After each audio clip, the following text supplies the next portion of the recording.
Bottom tape clear. Half inch bottom tape করার পর যেটা আমরা 101 করলাম, তাহলে এটা কি রানিং কয়েল ভরা হয়ে যাবে। স্ট্যাটিক কয়েল, স্ট্যাটিক কয়েল কোথা থেকে হবে? এখান থেকে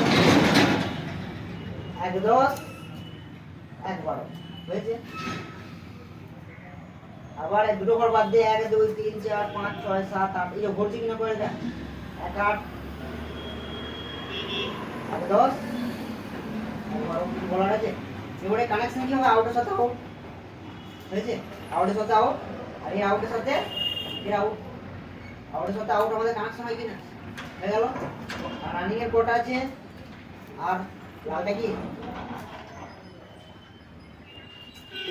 আবার কি না, এটা দুটো এটা তিনটে। এটা একটু বড় বড় মাপটা নিতে হবে, ওটা একটু ছোট বড় মাপ নিতে হবে। এসব দিতে পারে, এটাই বলেছে দিতে পারে। বুঝে গেল?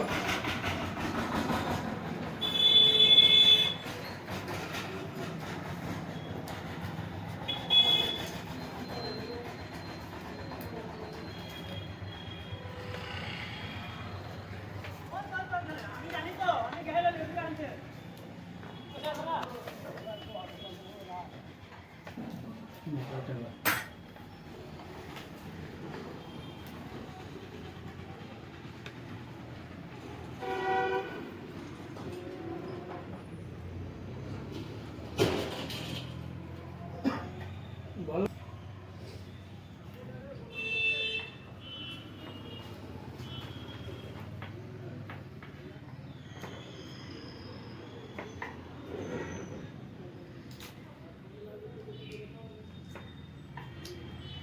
দিচ্ছি ভালো করে দেখো। এগুলো সিঙ্গেল পেজে কিভাবে টেস্ট করতে হয়, কয়েল কিভাবে টেস্ট করতে হয়, একটা সার্কিট তুমি সিঙ্গেল পেজে টেস্ট করতে পারবে, সিরিজে টেস্ট করতে পারবে, তো সিঙ্গেল পেজে চালিয়েও টেস্ট করতে পারবে।